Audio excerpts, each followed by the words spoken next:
Welcome back to GS Quick Learning. The topic is modes of entry in foreign markets. Clear? So let's we start. Firstly, foreign market क्या होता है? Foreign market means international market where one country trade with another country are called international market or a foreign markets.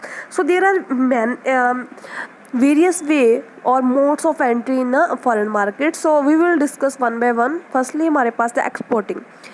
Exporting means when one country sell their goods and services to another country beyond border of the beyond the one country's limit, okay, or cross border. So simply exporting means the process of selling goods and services produced in one country to another country.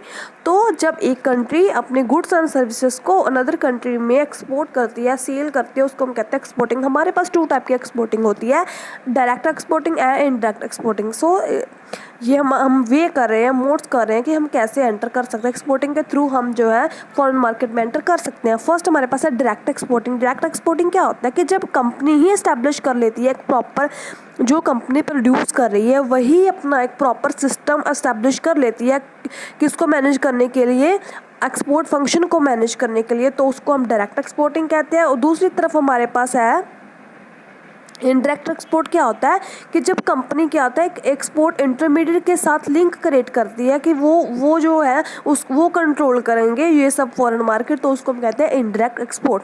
Clear? तो इसके कौन कौन से advantage हैं exporting के? It help distribution of surplus. तो इससे क्या होता है कि जो सरप्लस है उसको डिस्ट्रीब्यूट किया जा सकता है अच्छे से. इट इज़ लेस कॉस्टली कम पड़ती है कॉस्ट, लेस रिस्की होता है. ओके, तो the use a direct export, the exporter has control over the selection of a market. So direct export से क्या होता है, एक्सपोर्टर जो होता है उसका कंट्रोल होता है सिलेक्शन ऑफ मार्केट के ओवर. उसके बाद हमारे पास है it help in fast market access. तो इससे हम मार्केट को एक्सेस कर सकते हैं इजीली.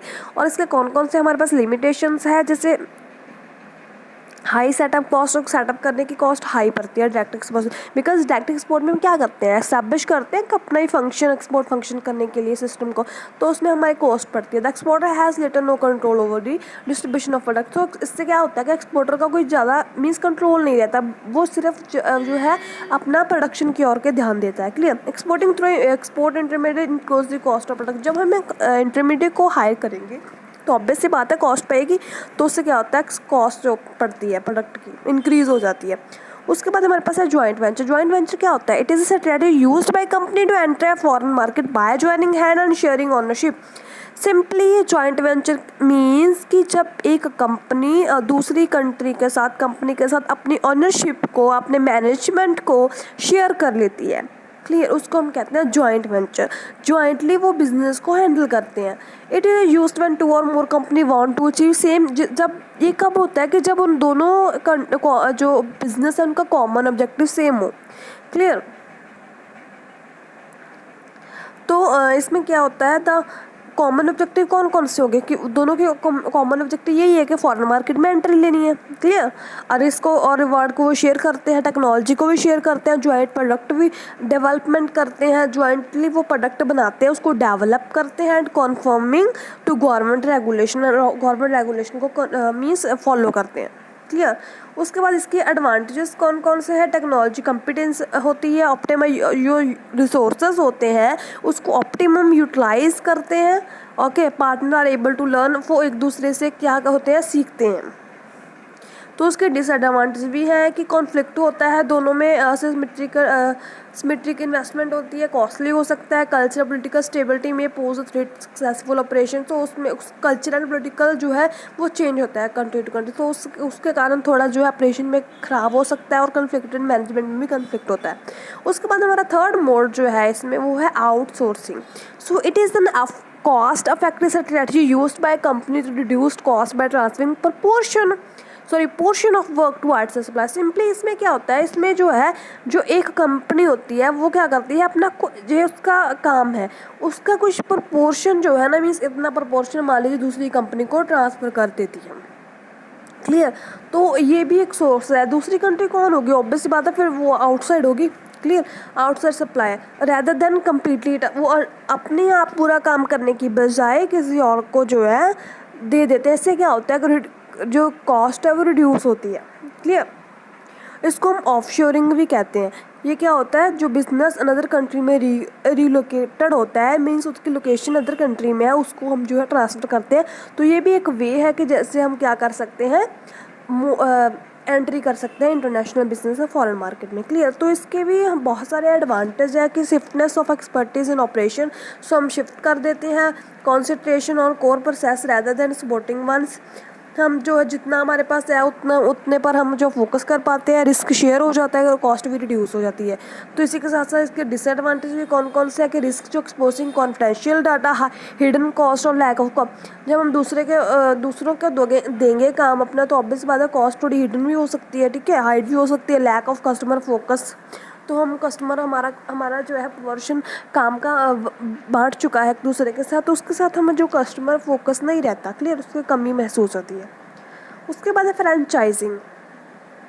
फ्रेंचाइजिंग क्या होता है, it is a system in which semi independent a business owner franchise pay royalty to parent company. It means यहाँ पर क्या होता है, एक कंपनी जो होती है ना, वो दूसरी कंपनी का ट्रेडमार्क यूज़ करती है अपने प्रोडक्ट को सेल करने के लिए। उसके लिए वो क्या करती है, अपनी रॉयल्टी एंड फीस जो है पे करती है किसको, पेरेंट कंपनी को। पेरेंट कंपनी कौन होती है, फ्रेंचाइजर। क्लियर। तो ये भी एक वे है जिससे क्या होता है, हम इंटरनेशनल मार्केट में एंट्री ले सकते हैं। क्लियर। तो इसके कौन कौन से एडवांटेज है, लेस रिस्की होता है, advantage to expert franchiser, highly motivated employees होते हैं यहाँ पर। डिसएडवांटेज क्या क्या है, difficulty in keeping trade secrets, because business large level पर हमें बांटना पड़ता है, तो सीक्रेट रखना जहाँ पर क्या है, डिफ़िकल्टी होती है। फ्रेंचाइजी में भी कम है फ्यूचर कंपनी, जो फ्रेंचाइजी है वो कंपटीटर बन सकता है फ्यूचर में, ये भी एक यहाँ पर रिस्क होता है। क्लियर। अगर हमने रॉन्ग फ्रेंचाइजी कर लिया तो वो क्या, कंपनी का नेम गुडविल में मीन्स डिक्रीज कर सकता है। क्लियर।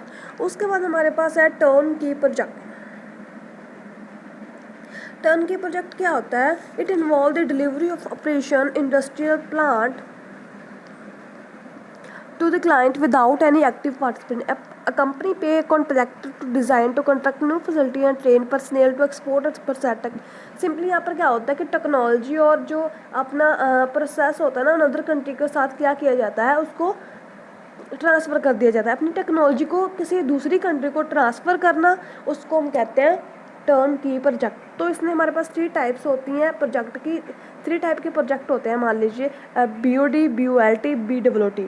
ठीक है। BOT means build on develop, then BOLT क्या है, build on lease transfer, then last हमारे पास क्या है, BWT, build on operate and transfer. लिए जो ये थी ना हमारे पास प्रोजेक्ट है, सिंपली इसमें क्या करते हैं कि टेक्नोलॉजी को अदर कंट्री के साथ ट्रांसफ़र करते हैं। सो ये भी एक वे है जिससे हम वर्ल्ड मार्केट में जो है एंटर कर सकते हैं। उसके बाद FDI तो मैंने आपको पहले ही बता दिया, उसका आपको जो लिंक है डिस्क्रिप्शन बॉक्स में मिल जाएगा। FDI means foreign direct investment, जब हम अनदर कंट्री के साथ जाकर अनदर कंट्री में जो है इन्वेस्टमेंट करते हैं, जहाँ अनदर कंट्री हमारी कंट्री भी आकर इन्वेस्टमेंट करते हैं, उसको कहते हैं फॉरेन डायरेक्ट इन्वेस्टमेंट। सो इससे क्या होता है, ओवरऑल कैपिटल फॉर्मेशन होती है कंट्री की। क्लियर। तो इसके क्या एडवांटेजेस है हमारे पास, modification can be done at any point, हम मॉडिफिकेशन कर सकते हैं, इजी मोड है, बहुत ही इजीली हम जो है एंट्री कर सकते हैं। और डिसएडवांटेज क्या है कि गवर्नमेंट पॉलिसी हेल्प नहीं, क्योंकि सभी की गवर्नमेंट पॉलिसी चेंज होती है। ओके। तो रिटर्न ऑन इन्वेस्टमेंट में भी लो, तो रिटर्न ऑन इन्वेस्टमेंट लो हो सकते हैं बिकॉज पॉलिसी सभी की अलग होती है और कुछ भी चेंज हो सकता है कभी भी। उसके बाद हमारे पास आ गया 7th पॉइंट, कौन है, कैसे करते हैं हम entry, merger and acquisition. Merger का मीन्स होता है कि जब हम मर्ज हो जाते हैं, किसी दूसरी कंट्री के साथ जुड़ जाते हैं। ठीक है। मर्जर इट मीन्स कि international merger, cross border merger हम इसको कहते हैं। क्या कहते हैं, cross border merger. Acquisition means होता है कि एक्वायर करना, किसी और कंपनी को अपने अंदर ले लेना, एक्वायर कर लेना। जब हम फॉरेन के साथ जो करते हैं मर्जर और एक्विजिशन, तो ऑब्वियसली ये भी एक वे है जिससे हम क्या कर सकते हैं, एंट्री कर सकते हैं फॉरेन मार्केट में। क्लियर। उसके बाद हमारे पास आ गया licensing. Licensing is method in which firm give the permission to a person to use it legally product and technology, trademark, copyright to do business particular में। एक सिंपल एक कंपनी क्या करती है, फर्म क्या करती है, परमिशन दे देती है अनदर कंट्री की जो कंपनी है उसको कि वो उसके ट्रेडमार्क एंड कॉपीराइट को यूज़ कर एक प्रोडक्ट को जो है प्रोड्यूस कर सकती है और सेल कर सकती है। क्लियर। सो इधर a very easy method to enter foreign, ये बहुत ही ईजी मेथड होता है जिसके हम साथ जो एंटर कर सकते हैं अपने फॉरेन मार्केट में। The financial risk is transfer to the license and this is better utilisation. तो इससे हम क्या होता है कि हम लाइसेंस को सिंपली ट्रांसफ़र करते हैं और उसका रिस्क भी ट्रांसफ़र हो जाता है और जो रिसोर्स होते हैं उसका जो है यूटिलाइज हो जाता है अच्छे से। क्लियर। तो ये भी इसके कौन कौन से एडवांटेज है, इजीली हम अपॉइंटमेंट कर सकते हैं, low investment is less investment is involve होती है, तो लो कॉस्ट ऑफ लेबर हमें पड़ती है। तो इसके डिसएडवांटेज लिमिटेशन कौन कौन सा, कि बहुत ही टाइम कंज्यूमिंग होता है and decline the product quality को जो का क्या करता है रिड्यूस करता है। क्लियर। लास्ट हमारे पास उसमें है, नहीं लास्ट नहीं है, 9th है the contract manufacture. When a company has hire a local manufacturer to produce the product. जब एक फॉरेन कंपनी लोकल मैन्युफैक्चरर को हायर करती है किसकी पर्पज़ के लिए, प्रोड्यूस करने के लिए product and part of their products, तो उसको हम कहते हैं कॉन्ट्रैक्ट मैन्युफैक्चरिंग। क्लियर। इससे क्या होता है कि यूटिलाइज जो लोकल मैन्युफैक्चर होते हैं ना, उसकी जो स्किल्स होती हैं उसको प्रॉपर हम यूटिलाइज कर सकते हैं और उसकी स्किल्स के कारण हम अपनी कॉस्ट को, प्रोडक्शन कॉस्ट को रिड्यूस कर सकते हैं, जिससे क्या होगा, हमें प्रॉफिट होगा। क्लियर। सो दिस इज इसमें इसके क्या क्या हमारे पास जो है एडवांटेज है, लो कॉस्ट ऑफ प्रोडक्शन पड़ती है, डेवलपमेंट होती है किसकी, medium and small scale business, क्योंकि जो लोकल होते हैं वो स्मॉल स्केल ही होंगे, मीडियम ही होंगे, तो उसकी डेवलपमेंट होती है। No dilution of control. Disadvantage इसमें क्या है कि difficulty in maintaining quality standards, तो डिफिकल्टी बढ़ती है क्योंकि लोकल मार्केट में ज़्यादा क्वालिटी नहीं मिलती हमें। Clear. Local manufacturing foreign market में भी लूज बिजनेस। तो उसके बाद हमारे पास आता है 10th लास्ट है जो कैसे हम एंट्री कर सकते हैं फॉरेन मार्केट में, strategic alliance. So it is a voluntary formal agreement between two country to pool their resources to achieve common objective. So simply two parties आपस में एग्रीमेंट कर लेती हैं, कंपनीज एक हमारी कंट्री की होगी, एक अनदर कंट्री की, और उसका कॉमन ऑब्जेक्टिव सेट कर लेती हैं और दोनों एक दूसरे के रिसोर्सेज को प्रॉपरली यूज़ करते हैं और अपने बिजनेस को एक्सपेंड करते हैं, अपने प्रोडक्शन कैपेसिटी को इंक्रीज़ करते हैं। Clear. So alliance help developing new technology and utilizing brand image. So simply यही है कि दोनों एक दूसरे के जो है रिसोर्स को यूज़ करते हैं, न्यू टेक्नोलॉजी लेकर आते हैं और उसको यूज़ करते हैं और ब्रांड इमेज और market knowledge of both company, तो दोनों की जो है डेवलपमेंट होती है, ब्रांड इमेज भी इंक्रीज़ होती है, डेवलप होती है, टेक्नोलॉजी भी डेवलप होती है। क्लियर। तो ये थे हमारे पास कौन से वे थे कि हम कैसे फॉरेन मार्केट में एंटर कर सकते हैं। Okay, so thank you so much, keep on watching, keep on sharing.